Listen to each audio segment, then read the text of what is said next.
friends, welcome back to my channel. If you don't already know, my name is Christy and this channel exists to help people who are deconstructing or unpacking their conservative, evangelical, and fundamentalist Christian ideologies. I was raised Southern Baptist as an evangelical Christian for all of my life until I became an adult, and then I realized I no longer believed any of it.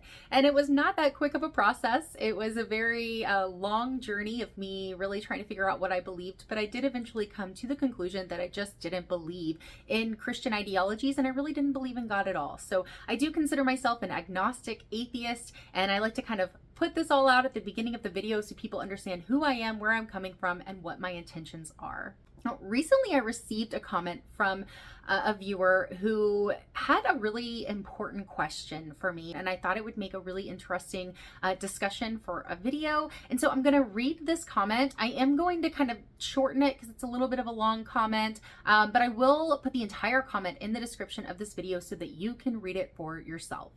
So this commenter says, you say in this video, the video that they were commenting on, that believing something without evidence to make yourself comfortable, faith as you defined it, is okay. I would say it's never okay. I've seen enough harm that comes from faith that I'm willing to say it more than often than not leads to unnecessary harm. This is the absolute minimum harm faith can do, create unnecessary vulnerability to further harm. Could you maybe explain how you can be so comfortable with faith that you can call having it okay?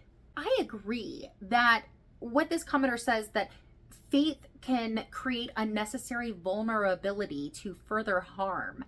I agree with that, because it's true that when you're not practicing critical thinking, it can be very easy to fall for things that aren't true.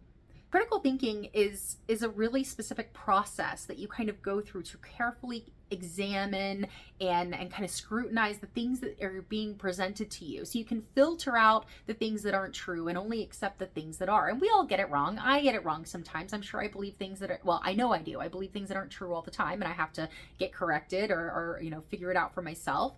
I'm sure that there are beliefs right now that I hold that aren't true. So this is not, I'm not saying this is a Christian problem or a religious problem. This is a problem across the board. And this commenter does bring this up in a part where they talk about kind of astrology and legitimizing that. And so I agree that when you're not practicing critical thinking and you're engaging in blind faith or blind belief, that you do open yourself up to accepting things that aren't true because you're not practicing critical thinking. So for example, if you aren't practicing critical thinking and you're just believing things, you know, just kind of on a whim or, you know, for bad reasons, perhaps, you might be more susceptible to being scammed or more susceptible to baseless conspiracy theories. And so I do think it's really important that all people carefully and critically examine the things that they're being presented so that they can make sure that what they believe is true. I think we all want to believe things that are true. And it isn't the faith or the belief that is necessarily the problem. It's often the actions that follow. So for example, people who have faith or believe in these evangelical Christian ideologies, they might go out and cause harm to other people by maybe insulting them for their non-belief or threatening them with hell, or maybe they'll go out and vote against the rights of those in the LGBTQ plus community. Maybe they vote against the bodily autonomy rights of women. So we can see as non-believers, as people who believe in critical thinking, that a lot of times these behaviors that follow the blind belief and faith can cause a lot of harm. And I'll admit that I used to be someone who was very, very angry about Christian ideologies, about faith. And I did at one time consider myself an anti-theist because I saw the harm that was being done. I experienced the harm myself, and I just, in my opinion at the time, could not see a benefit from these beliefs. But I realized that through a lot of therapy and introspection, that anger is a secondary emotion. That the reason I was so angry and frustrated was because there was something underneath that I was protecting. Anger protects. And so what it was protecting was my fear, my trauma, my pain, my sadness. There were all these emotions that I was trying to protect with my anger. And so instead of just being angry. I got more curious about where this was coming from and why I felt this way. And I've talked about this in other videos. When you are introspective, when you become curious about your feelings and about yourself, it becomes easier to extend that empathy and that curiosity to other people. And so instead of being so angry about people's blind faith and blind belief and lack of critical thinking, I decided to get curious. And I think that's a really important key in this conversation, is being curious about why people believe what they believe. Why do people have faith? Belief is a really complex thing. What you believe, you don't necessarily choose. Belief is not a choice. It's not a switch you can turn on and off. It is the result of becoming convinced of something. You, through a process, become convinced of a thing, and then you hold the belief. And that's not always just a clear-cut journey. What you believe is heavily influenced by your environment, your brain chemistry, your parents, how you were raised. There are so many factors that contribute to a belief. Sometimes it's fear. Sometimes people are just so afraid of the consequences of not believing that they just kind of hold on to that belief because of that. And so I think it's really important to remember that people don't really choose to be an atheist or choose to be a non-believer. I didn't seek out to become an atheist. It's just kind of the natural result of realizing I don't believe in God.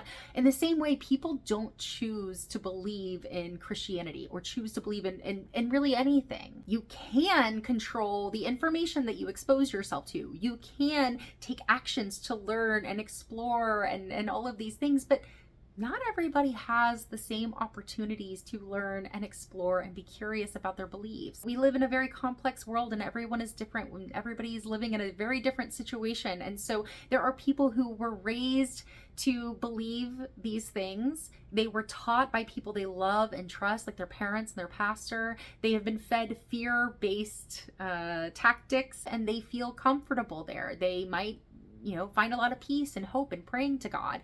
And they might have really never known any different and don't have a reason to look outside of what they believe because that's just their reality. If my unbelief was not a choice, but a result of a process, then I also have to show that same respect to other people who do believe and understand that their belief is not a choice, but a result of a process. And so we're both coming from the same place. We might not be coming to the same conclusions, but we're coming from the same place where we believe or disbelieve something based on becoming convinced or unconvinced of something. And what convinces you, that can change drastically from person to person. And so when we get curious rather than being judgmental, I think it opens the doors for us to find more middle ground and for us to have more productive conversations.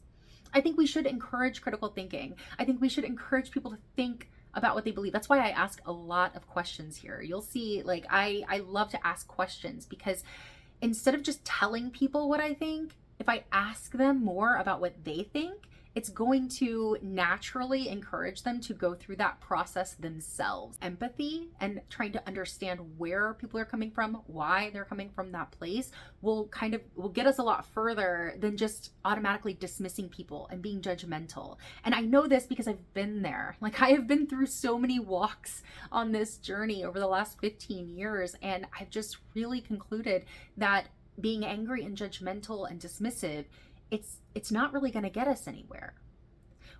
I had to sit down and I had to ask myself, what is my end goal? What do I want to accomplish? Do I just want to be right? Do I just want to feel superior? Or do I want to make positive change? And if I want to make positive change, I have to take a different approach. I can't just be dismissive of people who I think might hold bad beliefs or hold beliefs for bad reasons. I have to meet them where they are, and I have to be curious and empathetic to their position if I ever want to get into a place where I could encourage them to think more critically about what they believe. If your end goal is to have people really question what they believe, well, be curious about them, meet them where they are, ask them a lot of questions, kind of get them to a place where they are thinking, they're going through that process that you once went through. If I were to have a conversation with someone who is questioning what I think or my lack of belief, I would be happy to talk about it. I think it's interesting. It's fascinating. I like to talk. I'm a talker. I wouldn't have a YouTube channel where all I do is talk if I didn't like to talk. And so I enjoy having these conversations. I don't enjoy being dismissed. I don't enjoy when people make assumptions about me, assumptions about my intentions when I'm having these one-on-one conversations. I think we should meet people where they are. We should listen to why they believe what they believe and try to find some middle ground. And then they might be more receptive and you might be more receptive to really thinking more critically about what you believe. It goes both ways. I think a part of this this finding common ground is understanding that even when people do harmful things or use their beliefs to enact harmful policies or treat others with unkindness or what we perceive to be unkindness, that they are also doing so from a place of fear or perhaps pain or feeling threatened. Because I can understand that if my anger and my dismissiveness from my unbelief or from my departure from Christianity, if I can understand that emotion was masking the fear and the pain and the trauma, then I can also understand that when they are angry and they are causing harm because of their beliefs, that they are also protecting those emotions underneath. They have a fear of hell and they have a fear of you going to hell. They have an existential threat, or at least they feel like it is, to their being, to their religion. They think that there is this threat to their religious freedom, and so they act from that place.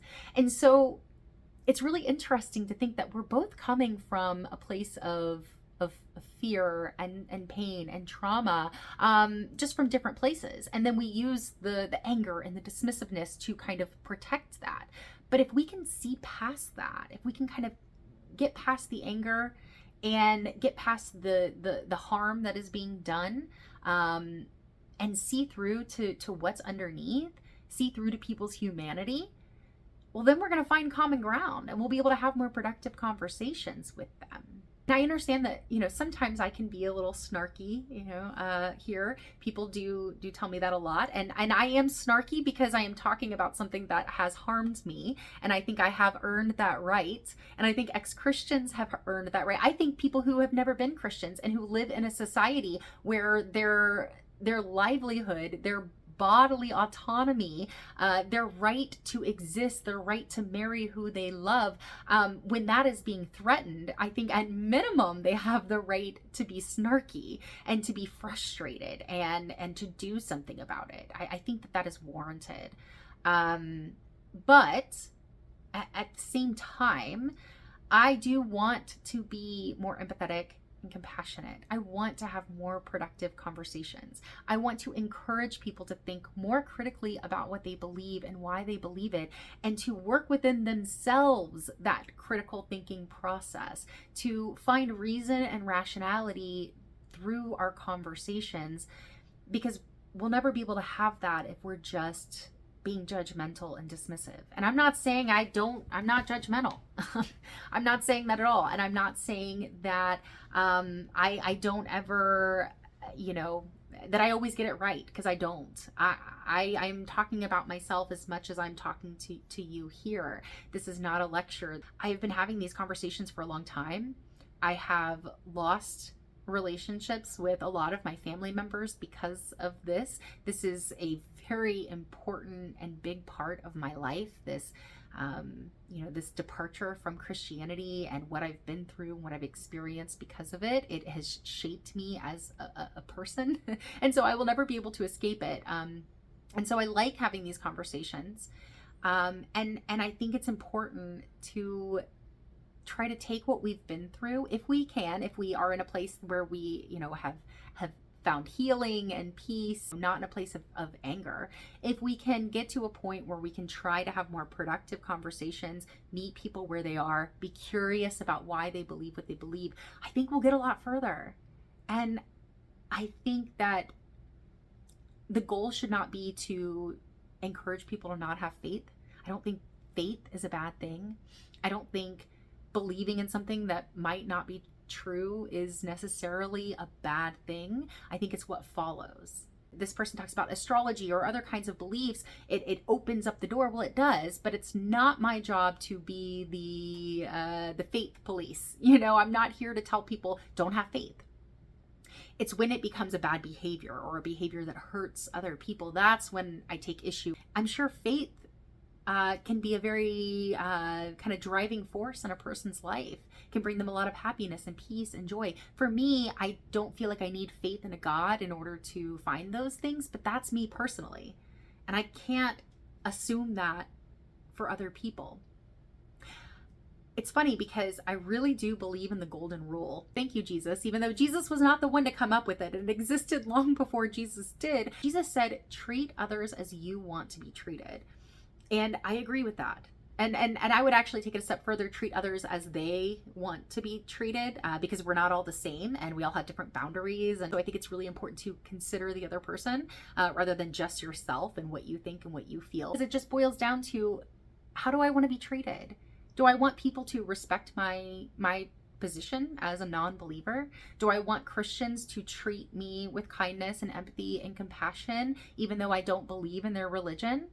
And if so, well, then I have to show them that same respect. I really do just want to make a positive difference and to encourage people to think more critically about what they believe so they can protect themselves from the harm that comes from, accepting beliefs that aren't true, and the harm that comes to them and to others through their behaviors because of those beliefs. At the end of the day, yes, I do think it's okay to have faith.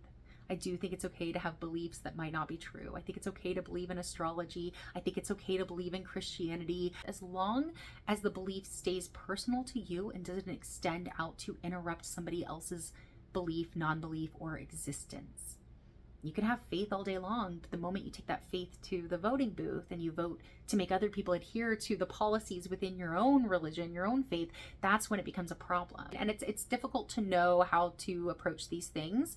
Not everybody's in the same place. A lot of people have been really harmed by these ideologies and see how much harm they cause, and they're angry, they're upset, they're hurt.